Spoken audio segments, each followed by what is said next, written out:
right, Daniel, thanks for coming on today to the Hastings Harvest. I know a lot of my listeners don't know who you are or what you do, so can you just give like a little background as to what you're doing right now? Yeah, so I'm in a hip hop group called Freak the Mighty, and we're part of a larger music community in Buffalo, and yeah, that's my main focus right now. So yeah, I definitely want to start off with talking about Freak the Mighty. You know, how you guys formed, how you guys have grown since you started it. So how did you all meet, and like what made you guys want to start a rap group? I mean, hip hop has always been like an important part of my life.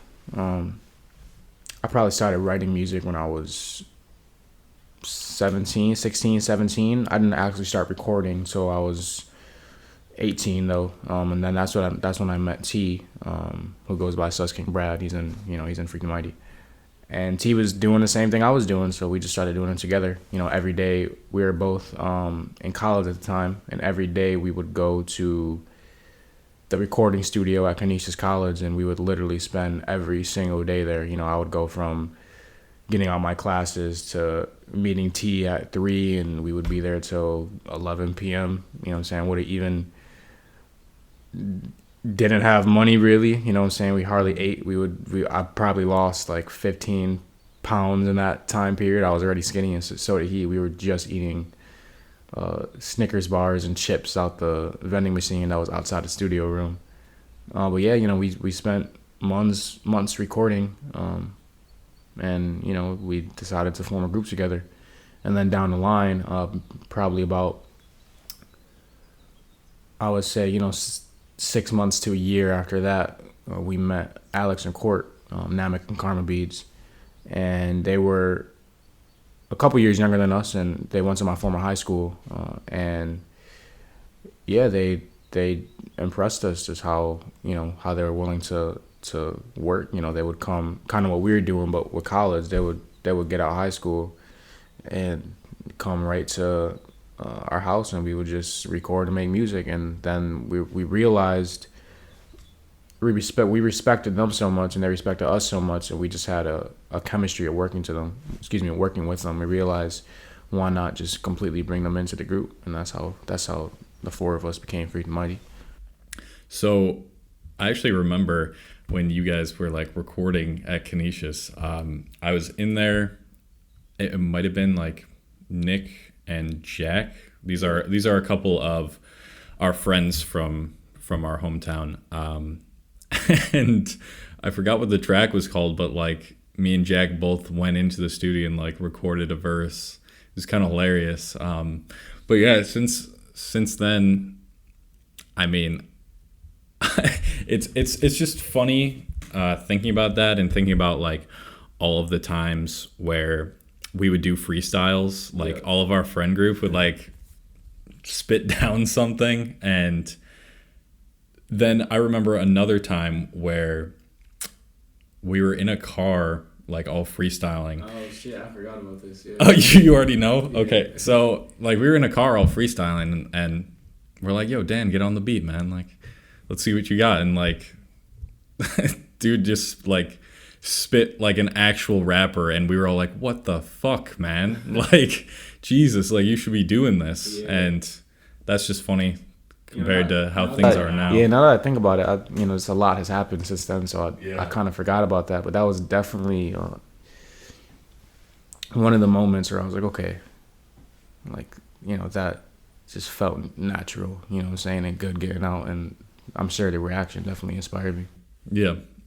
Did you and Tarrant or Sus King Brad move in together, like to pursue that more? Like this was the Dorchester house. Yeah, so I wasn't living at the Dorchester house, but I was there every single day. And I forgot you didn't. Yeah.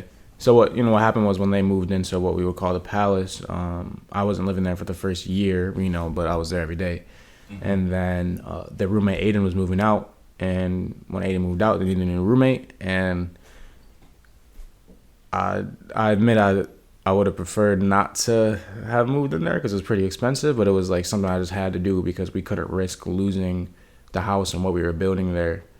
So I was just like, fuck it, I'm just gonna we can move in. And then within that year, the sort of legacy of the Palace, grew from there and it became what it is. Right. So I guess, yeah, let's talk a little bit more about the Palace and like what's happened there. I did a piece for a local blog, Buffalo Rising, on like the Purple Palace and Freak the Mighty, and how it's kind of like a hub for artists to collaborate. Like how did you get so? Do you think the Palace was like the catalyst to getting so involved with other artists in Buffalo and other creatives in Buffalo? Yeah, absolutely. I mean, what led up to that was just performing, and meeting a bunch of other artists at our performances. We kind of had, me and T were working and releasing music for probably about a year before we had our first real performance. And our first performance was in March, and then that summer we had our second performance in July, and that one, after that one, things kind of just took off around here. Like we killed it. And then we had one show at the former Slime Shack, which was kind of like what the Palace is in a sense, but for all our older friends who are older brothers to us. They were getting actually kicked out of the Slime Shack. Where was that? It was in the east side off of, I think, on Merrimack, off of Main Street. Okay. But they were getting kicked out of there, and they were going to do one last show in the backyard, before they got kicked out. So, and at the time, we started meeting people and knowing of people, but we didn't really have close relationships with a lot of people outside of our inner circle at this time. And the day the Slime Shack show happened, it was just like a week before that, we had like a killer set at the show. So we kind of just had that energy in us. And I'll never forget, we show up and we didn't know what to expect. It was like a makeshift stage in the backyard, a lot of people there. But there was a certain, I don't know, I feel like me and T we just synced up and we knew we had to like really go crazy, and then I'll never forget, there was this one dude, B Daylight from Rodagees. He was performing for Rodagees, but none of his group members can make it, so it was just him. And he tore that shit up. Like, he fucking put a hole in the stage. Like, he just killed it. And we were after him. So, like, I'm watching him, and I was like, holy shit. I'm like, okay. You know what I'm saying? Like yeah. if that's how we can bring it, like, then that's how we're gonna bring it. And I honestly don't remember the performance. I kind of blacked out. Like, I remember it starting, and then we just went crazy. We performed. We only performed 3 songs because every artist was only doing like 3 songs. And we did our song Black Gods, and shit, we just lost it. People in the crowd lost it. Fucking, there was like this white fence there, and the white fence got torn up. Like, my friend X took a piece of the fence, and he was fucking beating the stage with it, and we were stomping the stage out. It was insane. And then after that, it was Creative Connect. Our friend Alex, he took a video of it and he put it on Twitter, and it kind of it didn't go viral in like a national sense, but it definitely went like Buffalo viral, Mm-hmm. And after that, that's when we started getting asked to perform a bunch of places, and that whole summer, every performance, something crazier was happening. So that's how we kind of got connected to other people. And then once that happened, we would invite people over, record music, and that was slowly building. But by the time I had moved in there, we built that up so much that the Palace just naturally started becoming like a creative hub for people to come to and to collaborate with each other. And it even snowballed from just working on art to actual friendships being made. I always hear people say that like having a lot of friends isn't like a real thing. People can have a lot of friends, but a lot of people act like having a lot of, that you can only have close relationships with a small amount of people. Right. And I definitely understand where they're coming from, because I do understand, like, you can't be so naive to give new people you meet your complete trust. But the way we kind of started operating there was it was there was some type of like genuine respect in the air, and we've had our fair share of bullshit we had to deal with. You know, people doing shady things to us, treating us a certain way, definitely taking advantage of the house. You know, we've had our fair share of that, but we've definitely had way more of just positive interactions and genuine friendships being created.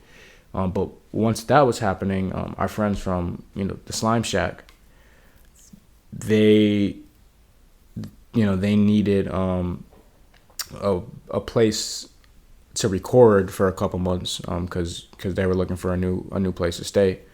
So once they started recording at the Palace, they had their own circle of people that, like, you know, we knew from the shows and concerts, but that we never really connected with. And once they started coming to the Palace, it even more so became just like sort of like this creative center where a whole bunch of different types of people were in the house together, working together, having conversations. You know, we would bring in from, you know, rich kids to people in the street, to gay people, black people. You know, every type of person was in the Palace, and I believe because of that, you know, we all got to grow from being around people that we were never necessarily around. You know what I'm saying? Whether it be a fucking suburban artist to someone who's from the east side of Buffalo to the west side of Buffalo, like it was just a place that was connecting these people with each other. And, you know, we were at the heart of that because we lived there, but it really became its own thing, you know. And yeah, I'm very thankful for the Palace. Yeah, I mean, going there so many times, I could definitely tell pretty much every time I walked in there that like something innovative was going on, something that, you know, people were there to grow themselves. Absolutely. And to help bring other people up.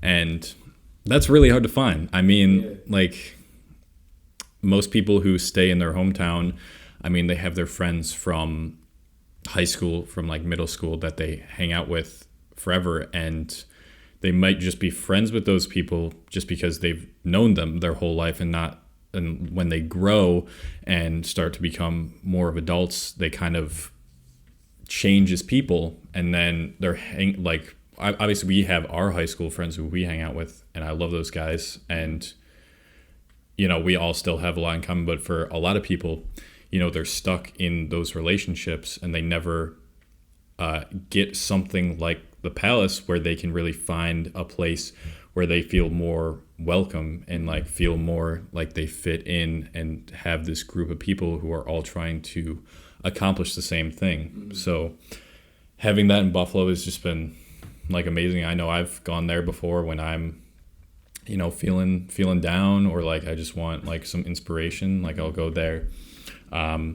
But yeah, talking about, and real quick, just to add on to that point, you know, that's another thing that was kind of beautiful about the Palace, where it was a place where, you know, people go to work and film videos, make music, you know, do every draw, you know what I'm saying, every type of thing you could do, people were doing at the Palace. But outside of actual work, it was also a place for people to kind of come to escape what was going on in their lives, because we did our absolute best to make the Palace environment, to make the Palace a judge-free, you know what I'm saying, neutral environment where you could just go there and you could fucking be happy. You could go there and you could be depressed. It didn't matter, you know what I'm saying. We weren't like expecting anything of anyone that they weren't willing to give or share, you know what I'm saying. So it just sort of evolved into this almost safe space for all different types of people, even people that didn't do any, you know, someone who had a fucking business job, you know what I'm saying, could go and be at the Palace and feel comfortable, you know, as long as they were open-minded enough to even like walk in the doors and be willing to have that experience. Right. You know, I feel like a lot of people who haven't been there, they think it's some type of like exclusive club, you know what I'm saying, that this judgmental type of environment, and it's really not that. I mean, of course, we can't just let anybody we don't know in, and sometimes we did do that, you know, but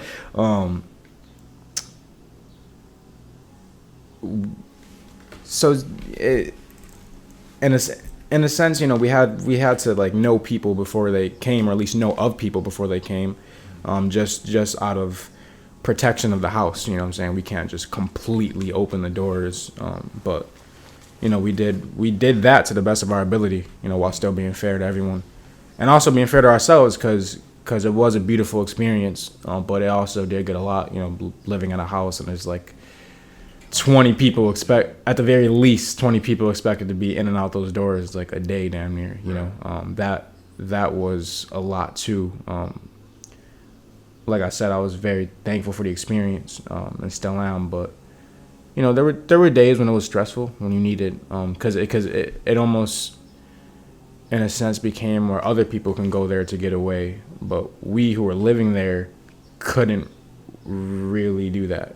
We only had our rooms, and I love that place forever, but the infrastructure of the house wasn't the greatest. So it's like, you're in your room and you're still not really separated from everything going on. So you kind of, even if you don't want to be around people, you have no choice but to like fuck it. I hear people downstairs, so I might as well just go sit downstairs.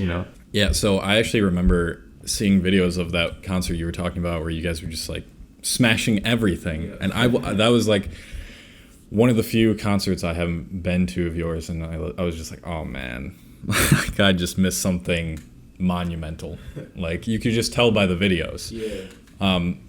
And that makes me think, like, so I don't really remember what your first concert ever was for Freak the Mighty. I think it might have been at Stamps, I'm guessing. Yeah. So, oh man, I remember that one. So what have you learned? Like, what have you taken from all the experiences of like every single concert you've had so far, and like what have you changed since the first concert? Like when you get invited to perform, how was it back then? You were like, okay, we're gonna do this, and so the first couple experiences we had, honestly, our mindset was fucking kill everybody, because we we knew we were going into somewhat of a scene where people already knew each other, and we didn't really know to what extent, you know what I mean? Like, where is it the type of thing when we walk in a room and everybody's gonna stare at us because we haven't been around before? Like, it was like from the start we're gonna fucking mark, we're gonna make a statement from the start. It's like not on some like, oh, we're the greatest, take over type of shit, but it's like, yo, respect us from the start, So that was our approach to every show. Like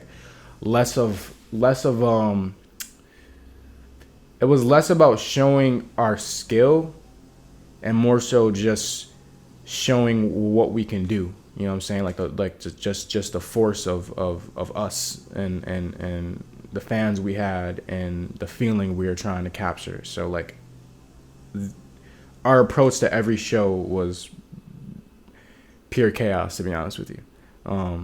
Which worked. It was great, but of course, you can't. That's a great way to kick the door open, but you can't do that forever. You know what I'm saying? You can't build something solid on just pulling up somewhere and just like causing fucking anarchy. You gotta have something. You gotta show there's something else to it. So after the first, I would say 3 to 5 shows, we started realizing, okay, we're doing a good job and each one gets better, but now how do we approach it where we're really out? We can still keep the chaos aspect of things, but how do we start building better performances? Because with rap, what I'm saying, we didn't really have anybody on instruments. It was more so, the producer makes beat, and at the shows, it's the beat playing in the background and you're rapping on the beat. And because the venues in Buffalo, they don't really open their doors to hip hop as much, especially local hip hop. We were only working with a limited number of spaces, and those spaces a lot of the times didn't really allow for elaborate performances. So you kind of, you sort of got to play with the system a bit, but that's what we grew to do, and figure out. It's like, okay, how do we perform this a little differently than how it sounds on the song, so like the person gets actual experience. How do we interact with the crowd? How do we, it's what an MC is. A MC stands for move the crowd, like, and that's what, yeah, that's what we learn how to do. And how would you describe Freak the Mighty sound? It's a tough question to answer, only because I feel like right now, we're making music that people haven't heard yet, that I would say is different than everything we made before. It definitely still has that feel to it, though, that's unique to us. And that feel is something I've honestly been contemplating for a while. It's like, I would say we're not afraid to talk about certain things that other artists may not be willing to talk about. It seems like there's a playbook to how to make a rap song or how to make a hip hop song. I feel like we found a way to express our emotions, into sort of put our heart on our sleeves and show our weaknesses and still make it hard. I think that was like the unique thing about when we first started making music. It's like, okay, like one of our first songs that kind of got popular was called "Kill." I wrote it at 3 a.m. and it was about suicide. But it was like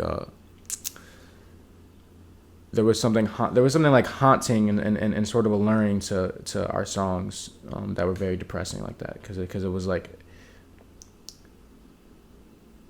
it wasn't necessarily a wallow in self-pity type of thing. It was just like admitting the truth. And I feel like a lot of people aren't willing to, put themselves in a line like that.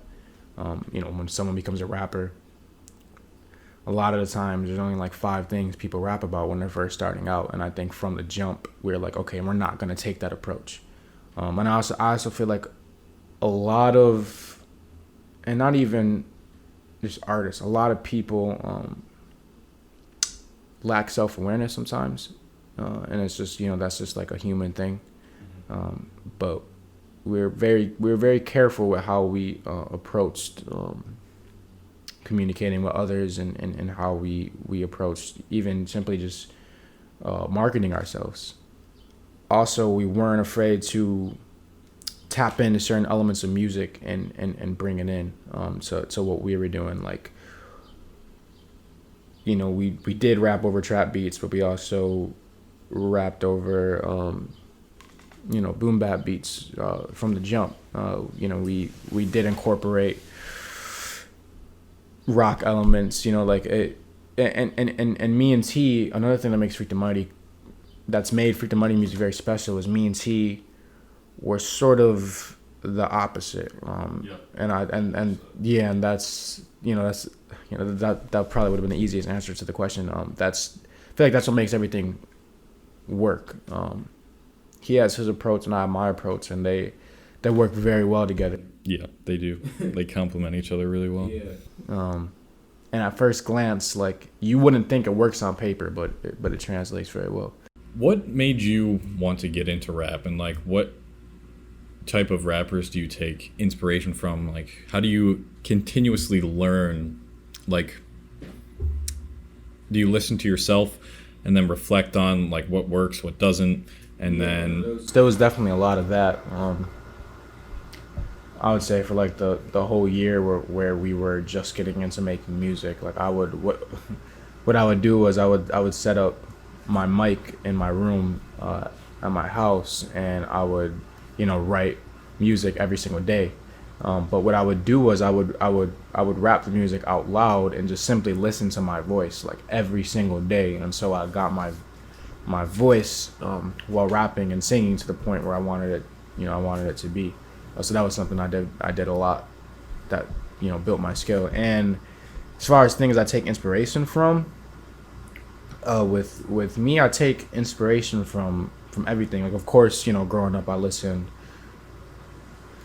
to a whole lot of rap music. I definitely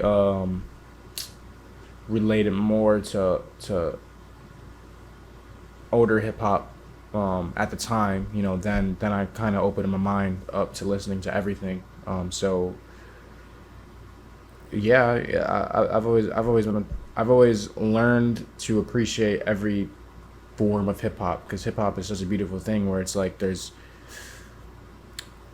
probably like 10 maybe more subgenres of hip hop that each have fucking hundreds of artists you can study. Like it's like an endless library of things you could look to and take inspiration from. But also outside of that, I think one thing that me and T both uh, did growing up, where it wasn't just hip hop I took inspiration from. I feel like if you're making, whether it's hip hop, what no matter what genre of music you're making, you shouldn't just listen to that genre, because it's, even though you could find variations of that specific genre, um, usually the people who are making standout art in said genre listen to all types of genres. It's the only way to really expand your mind to the point where you can even know how to do certain things, or where you can even strive to achieve certain levels. One thing I did since a young age, I always I would listen to my favorite songs, and and it didn't have to be the same artist. I would construct albums in my head, like that would be like my albums, and I would use songs I liked, like by artists not by me, that I would kind of like arrange, and how I would like make and excuse me, I arranged them in a certain way where it was like, okay, I would put all these songs together on my first album, then my second album would sound like this, and I would take like a whole bunch of other songs to construct how my second album would sound, and so on. And these were songs you said like made by. Yeah, made by famous artists, famous rappers, bands. Like I would picture like, I guess I would construct albums in my head, like just simply based on tones. It's like I and still to this day, like I know what my first studio album is gonna sound like. I know what my second studio album is gonna sound like. I know what my third studio album is gonna sound like. Not the specifics of it, but the tone, and where I want to take things. And I sort of built that up over the last couple of years by listening to a lot of music and visualizing like, okay, what if I made this music? How would I arrange it? Where would I put it on my albums? And that was good for me because it showed me what type of quality I want for myself. Because I definitely have, I prefer to listen to higher quality music. And what I mean by that, by quality, I don't necessarily mean a better song versus like, a song that I don't think is good. I kind of think with music, with anything, with movies, with cinema, music, art, there's low quality and high quality art. Just like there's McDonald's and a 5-star restaurant. It's not to say that McDonald's is better than the 5-star restaurant. Some people prefer McDonald's, what I'm saying, than 5-star restaurants. Like that's sort of been my view of things. And I've always been with music. I've always wanted to make. I've always strived to make a 5-star restaurant type of quality sound. I don't think I think in the early stages of Freak the Mighty, because it was new to us. Of course, we strive for that. Personally, I've moved on from the music we were making before. I don't even really listen to it, but I'm glad we made all the music we did, because it was like a training ground on where to first on even how to make music and how to craft a sound. And now is when I'm really bringing in that strict level of quality I want, and like putting it on our art. I'm saying? It's like, if that can't compare to other music of high quality, it has no use to me. That's sort of the mindset I have, and I feel like I got that from all those years of constructing my albums and the type of quality of music I want in my head. Yeah, I think that's something that stops a lot of people from creating something, whatever that may be. If you're a creative person and you want to do some type of work like that. A lot of people think, like I got to buy the best quality gear. I have to have, or like I got to spend this much money or it's going to sound terrible. I have to know this much knowledge. But really, like we all started, like with my stuff, with your stuff, we started from very humble beginnings and with like very cheap gear. Like my first camera ever was literally like $200 total. And I had like a lav mic that I would talk into.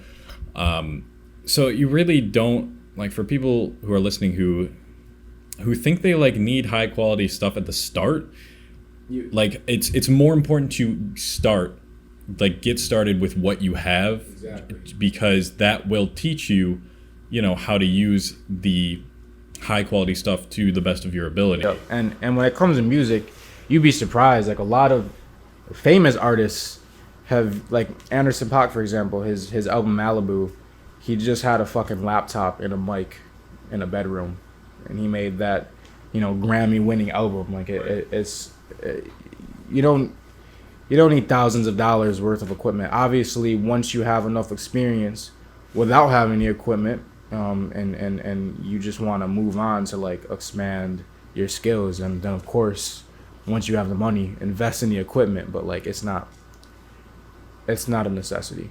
So where do you see, like obviously there's a lot going on with COVID right now, and that's kind of hindered ability to like at least perform live for the most part. But also one question I have, you guys had a concert planned, the Seek concert that was supposed to happen at Rec Room. Is that what's going on with that? Yeah, so there's Freak and Miighty, and in our time just meeting people, in Buffalo, also making music, we met a group called Spacebound, and we quickly just became really, really good friends with them. And we also met our brother now, Gabriel Lavender. We met Drip Star from a group called YCM, and we just kept meeting certain people that we clicked with very well. We have a lot of producer friends. My friend Cliff, who I'm currently making a project with, and we decided to build somewhat of like a super collective that went by Seek. So with Seek, we had a show at Rec Room, which was going to be a huge fucking show because venues on Chippewa tend to not open their doors to Buffalo hip hop. It's just like, that's a whole another topic of discussion. But we got a show at Rec Room, which is one of the biggest bars downtown, so we were very excited. And it was going to be Friday. I forgot the exact date, but literally that Friday was the day when everything got shut down because of COVID. Like the night before that, the NBA got canceled, and the second the NBA got canceled, it was like a snowball effect where every major industry was just shutting down. So yeah, the show got fucked. It got rescheduled for June 1st, but it still didn't work out because we're still not. So is that like done completely? I don't know. I think it's scheduled for like next year now or something. Okay. I don't know. I'm not too sure. But yeah, that was pretty unfortunate. But with COVID, of course, obviously a global pandemic is a tragedy, but it was also an opportunity, I think, for people for things to slow down, because life moves so fast for everyone, regardless of what they do, and it would so fast that they don't even get a chance to really sit down and reflect on their own lives or catch up with the people who are important to them or the things that are important to them. And with COVID, being stuck in the house, if you were blessed enough to not get sick, it was difficult because like we're just as a society, we're just not used to having to be in the house. A lot of people like thrive on needing to be out of the house because they fucking can't bear to be alone. Like I've been there myself, but I feel like for artists, COVID was definitely, or not COVID itself, but the opportunity to be alone, is good because you get to reflect on your art, your emotions, your life, and that's what happened with us during COVID. And it's like, okay, I mean, specifically, I was at a point where, you know, I was definitely battling a lot of personal issues, and I felt like things were just moving so quickly. You know, we were still being productive and making music and things like that, but uh, I wasn't in the right headspace. You know, it may have been just from living at the palace simply catching up to me, because it was just it was nonstop all the time. Could have been that, you know, could have been it also was some other things, but when I had that time, and I'm sure the other people in my group could relate to this, I got to reevaluate some things, and I got to grow as a person and an artist, which was good for all of us, you know. Yep, completely agree. I mean, same shit happened to me at that point. It was getting to the point where, you know, I was starting to become more insecure, more toxic, like, and I just needed that time to think and grow and like realize that, okay, am I really living to my fullest potential? Am I putting my full potential into my work? Because I mean, if I think about how hard I was working back then, right before COVID, I wasn't working nearly as hard as I am working now. And partly that's because of COVID, partly that's because, you know, I went through a breakup and like I have so much more time now. But through all those things, like it was truthfully might have been the darkest period of my life, like a couple months ago. And you know, I'm someone who believes like your darkest moments, the moments where you feel the most awful, are the moments where you can change and grow the most and come out of it the absolute best version you've ever been of yourself. Sure. And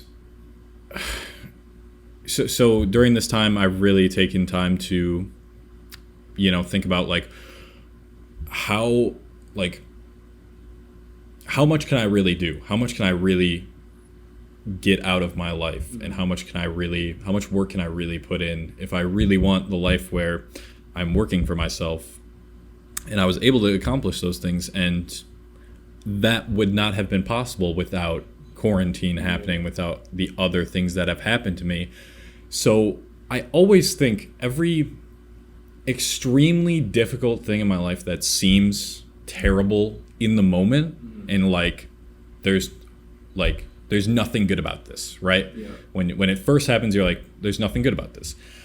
And then a few months pass and you become a better person through whatever trials and tribulations you went through, and you think to yourself, at least this is how I think, I'm like, so this is why this had to happen. I'm like, and I'm grateful that I went through that painful experience. Yeah. And that kind of leads me into what has happened to me recently, which has been, so, I mean, for my listeners, some of them know, I made a video on YouTube where I called out a couple vegan bodybuilders within my niche, and I basically called them out for not being natural, but claiming that they are natural. And whether it's true or not, it got me into a lot of trouble. One of the people I featured, who is he is the most famous vegan bodybuilder. Yeah. He like blocked me on Instagram, and he is best friends with the dude I was supposed to stay with in LA. And so the guy who I was supposed to stay with in LA, who's best friends with him, saw the video. He's like, yo, dude, like I don't have respect for you anymore. You just gave in to call out culture just for attention, and you can't stay with me. And that was like another extremely big hardship that's happened this year for me. And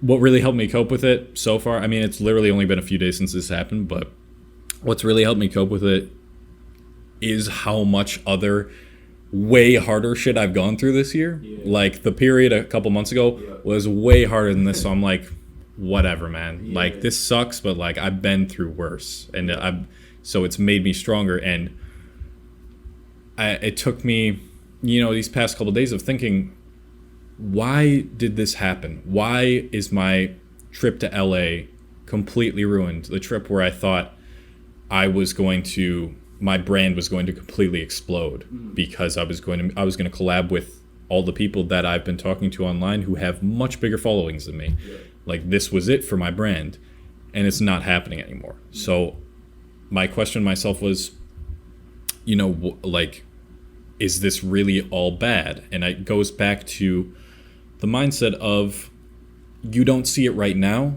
but you will in a few months. And so for me, this whole trip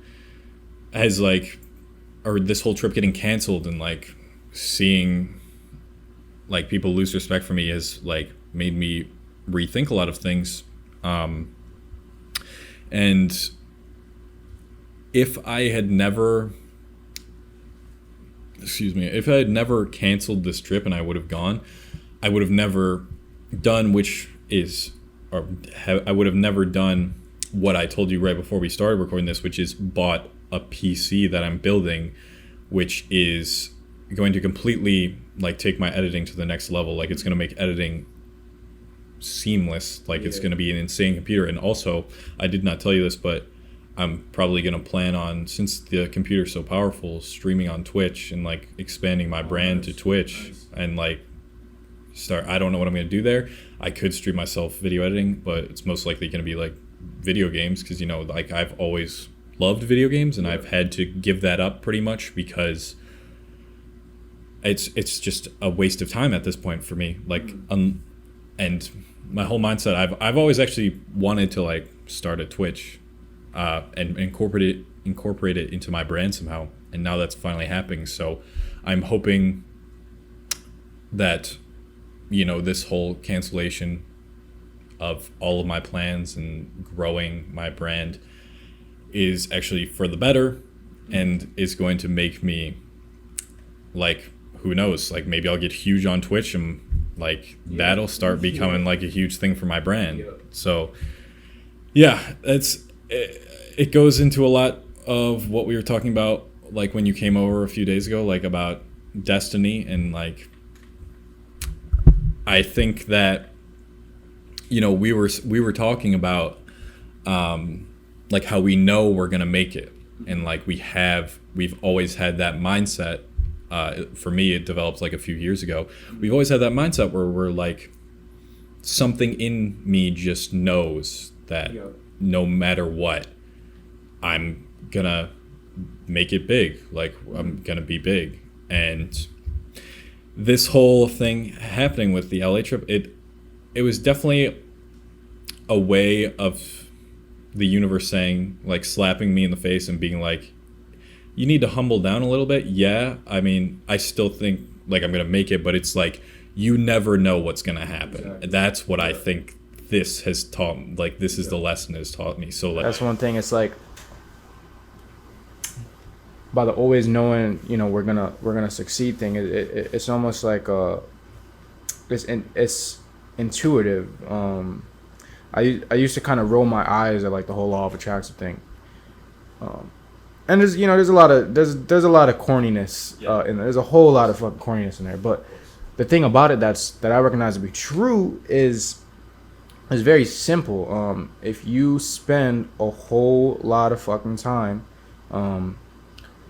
putting in a lot of effort and a lot of thought into something, the power of thought, it's nothing can beat it, because you're literally programming yourself without even knowing it. You don't have to fucking look in the mirror and say, I'm gonna be the greatest every day. That's not necessarily what it is. But it's like, I spent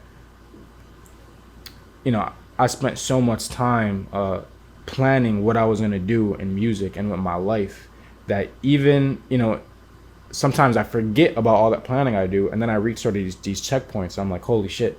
Like, that's damn near how I envision it to be. And I may have gotten confused and almost lost in the process, but because I put so much time and energy to that very point, it naturally comes true. It's like what the issue is, though. Everybody knows what they have to be doing in their life, whether they're striving to fucking get $10 million, or whether they just, you know, whether they have their own personal goals. But like, what happens is, you know what you're supposed to do, and then the mind gets in the way. It's almost like a video game where it's like, okay, the main character has to go from point A to point B and like rescue this person, but in between point A and point B, they got to deal with a whole lot of bullshit. But it's like, as long as they remember, they still got to go get through point B. Once they deal with the bullshit, they eventually get to point B. You know what I'm saying? It's really the same thing with life, and it's just a matter of like recognizing and always remembering what the goal was and just doing it. The mind is self-doubt, distractions. They're nothing more than just like a daydream. You know what I'm saying? They're not real. And once you recognize they're not real, you really can do anything that's like physically possible within the world. It's just like that's the one like unfortunate almost like cosmic joke in the human condition, where it's like our own minds are literally actually working against us. And until you recognize that, you are not that, you know what I'm saying, like then that's when you could literally do anything. Yeah, I like, it sounds super arrogant, but like, I truly feel like if I was passionate enough about something and I put enough effort into something over a long period of time, that I could pretty much accomplish like anything I put my mind to.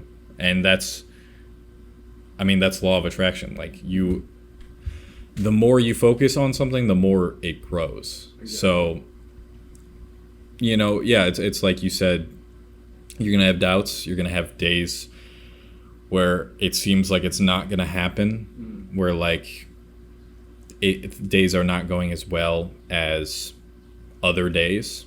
Like, it's not going to be totally perfect, but the illusion is that those rare bad days like make up the entirety of what you have gone through. And exactly, and what I've noticed in myself, actually when I focus on those rare bad days or negative feelings I have, when that becomes a focus as opposed to the focus being what I have to do, then I tend to have more of those really bad days. Right.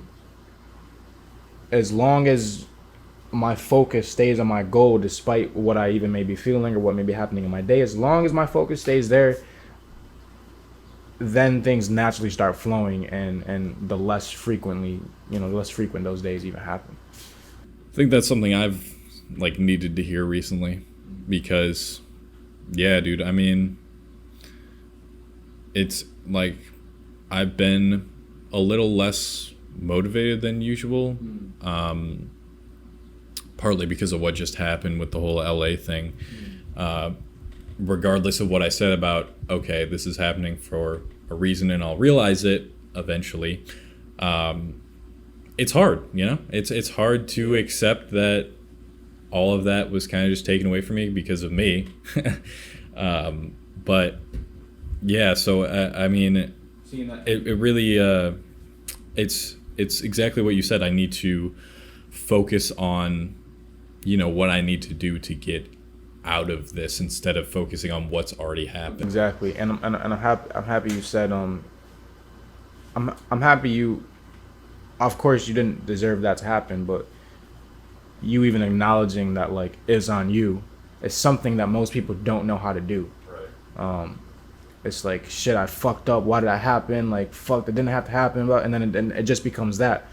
When you take responsibility for everything that happens in your life, everything, even if you were fucking walking down the street and got hit by a car, you know what I'm saying? I'm not saying take responsibility as in like blame yourself, you know, for that. But it's like, if you realize everything happening in your life is in your hands, then like shit can't defeat you, or you can't get caught on things, no matter how horrible it may be, you know. And of course it's perfectly normal and human to feel sad, even depressed when like bad shit happens. Like that's okay, as long as you know not to identify or get stuck there. That's okay, and you know, you make it up.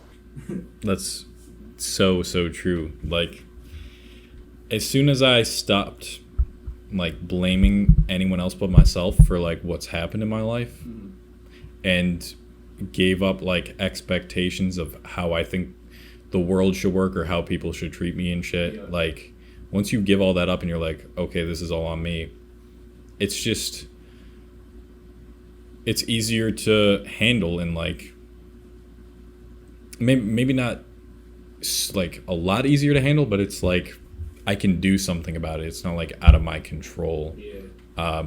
But obviously there are things outside of my control that I can't control and that I need to not stress on. Mm-hmm. Like, when stuff like this happens, like how people view me now, at least those couple of people, is out of my control at this point. Exactly. So it's just that process of letting go of those things, mm-hmm. and just moving forward and not getting caught up in the past with your past mistakes, and just understanding that those past mistakes had to happen for some reason, even if you can't see that reason right now. Exactly. Like, if, whether it be tomorrow or 10 years down the line, you will never make that same mistake again. Right. Exactly. Exactly. 100%. And I'm grateful. I feel like this fuck up prevented me from making an even bigger fuck up in the future. All right, man, I think we're gonna end it here. Yeah. Thank you for coming on. This was awesome. And yeah, it was nice doing this like in front of cameras as well, and having this on YouTube. I'm sure that more people will be able to view it because of this, and like view your stuff. So how can people find like Freak the Mighty, find you? Well, our Instagram is Freak the Mighty with 2 I's in the Mighty.